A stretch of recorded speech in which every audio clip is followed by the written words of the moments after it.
Jika Rismon Sianipar sudah menikmati kebebasan usai mendapatkan SP3 kasus ijazah, maka Roy Suryo dan Dr. Tifa kini menghadapi kelanjutan perkaranya yang tengah berproses di Kejaksaan Tinggi. Permusuhan dan atau memanipulasi penciptaan, perubahan, pengerusakan informasi elektronik. Tersangka penuding ijazah palsu Pak Jokowi nampaknya makin ketar-ketir saja di saat Rismon mulai menikmati angin kebebasan karena dapat SP3, tapi tersangka lainnya benar-benar kena hantaman balik oleh tuntutan balik dari Pak Jokowi yang tentu saja rekan-rekan secara berkas ini sebenarnya sudah tidak ada keraguan lagi. Perihal keaslian ijazah sudah terbukti sejak kapan tahun yang lalu. Namun aneh bin ajaib memang gaduhnya sampai saat ini masih terasa dan debatnya masih sangat-sangat sengit. Bahkan polemik isu ijazah ini melahirkan kembali aksi demo yang dimana di dalamnya ternyata terindikasikan disalipkan sebuah kata-kata indikasi ancaman terhadap Pak Jokowi yang tentunya membuat relawan Pak Jokowi makin geram. Maka dari itu ayo deh kita lihat dan analisa bersama-sama terlebih dahulu. Tanpa ada bias dikatakan Mas Roy, oh tidak ada emboss, selalu dibawa-bawa, tidak ada emboss, tidak ada watermark, itu kan kebohongan publik yang diulang-ulang terus. Ada.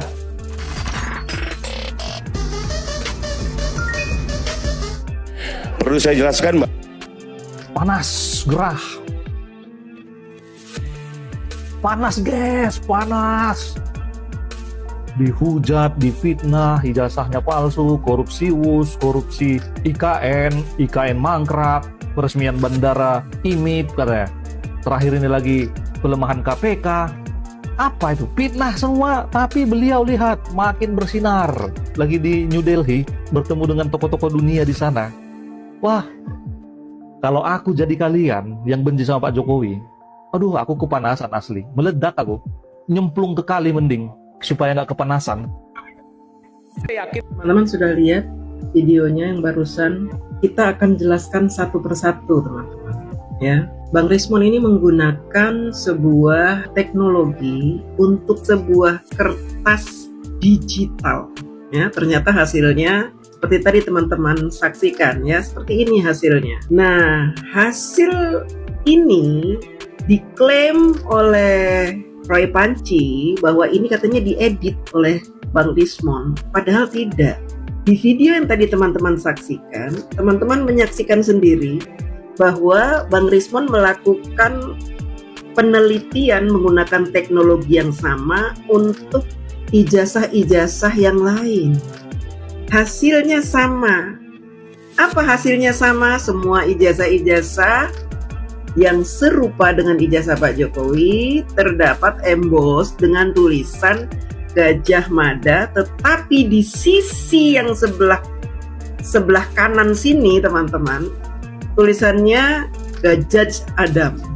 Sama semua. Dan kita lihat di pemeriksaan ijazah ini juga terdapat tulisan Gajah Adam. Teman-teman perhatikan, yang saya beri tanda panah sudah kelihatan ya. Kemudian di ijazah yang lain sama, posisinya persis seperti ijazah sebelumnya. Tulisannya Gajah Adam.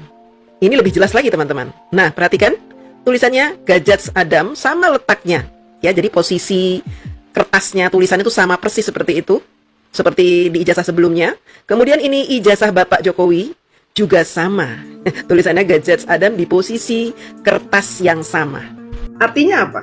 Artinya bahwa memang kertas yang digunakan oleh Gajah Mada untuk ijazah mahasiswa-mahasiswa keluaran tahun 80-an ada emboss di sisi sini, yaitu tulisannya Gajah Adam, dan itu terdapat di semua ijazah.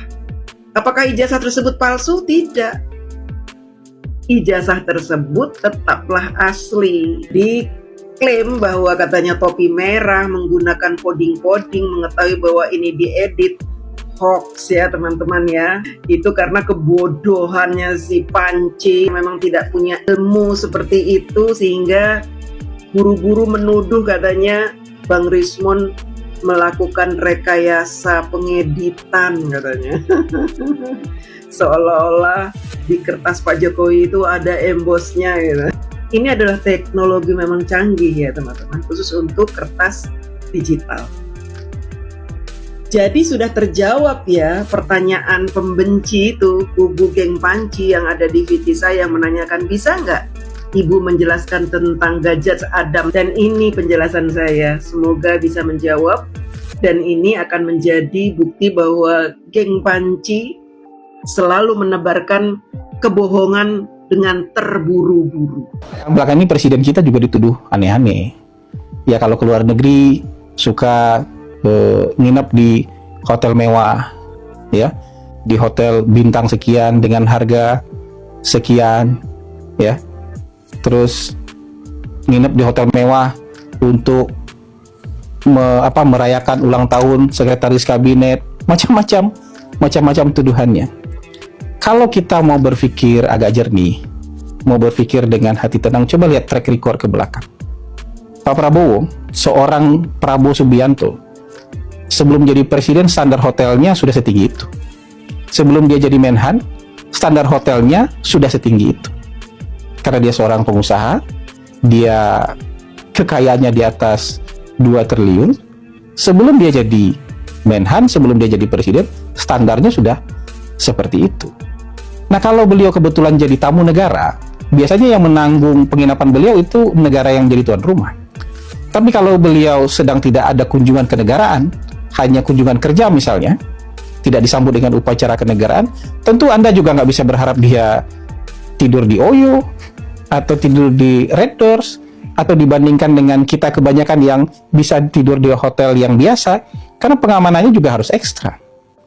Tingkat keamanan presiden juga harus ekstra, terlepas berapapun biayanya. Dan dari yang saya tahu, Presiden Prabowo itu kemana-mana, kalau budget hotelnya jauh di atas yang bisa ditanggung negara, dia bayar sendiri. Jangankan Presiden Prabowo, saya selama menjabat di pemerintahan, saya tahu nih pagu pagu hotel sebagai pejabat negara itu, dan pagu hotel itu hampir nggak pernah saya pakai. Kenapa? Dapat kamarnya kamar yang kecil. Sementara saya kalau ke daerah, kalau kunjungan ke luar kota tuh pasti ada terima tamu banyak sekali, dan saya butuh kamar hotel yang ada ruang tamunya. Dan bukan sombong, saya juga selalu talangin sendiri kok biaya kamar saya kalau saya keluar kota selama saya jadi pejabat pemerintahan. Jadi apalagi bagi seorang Prabowo Subianto yang sudah jauh berkecukupan sebelum beliau jadi pejabat, hari ini beliau tentu tidak perlu juga menurunkan standar akomodasi beliau. Sebelum dia jadi presiden aja sudah begitu. Dan saya tahu persis Presiden Prabowo, kalau kebutuhan beliau, kebutuhan pribadi beliau di atas pagu negara, beliau pakai anggaran sendiri kok. Jangankan itu, selama jadi Menhan dan awal-awal jadi presiden, kemana-mana pakai pesawat pribadi beliau kok.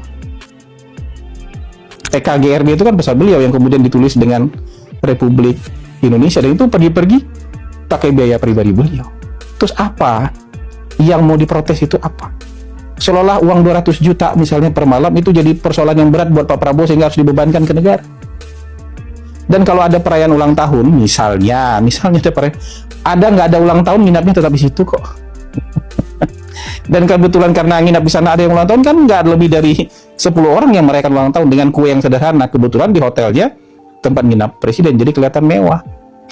Jadi framingnya merayakan ulang tahun di hotel mewah, nginapnya di hotel dengan standar presiden, nginapnya di hotel dengan standar Prabowo Subianto. Kebetulan yang ulang tahun waktu itu adalah Seskap Teddy Indrawijaya. Kalau Rizky yang ulang tahun dirayakannya di situ juga.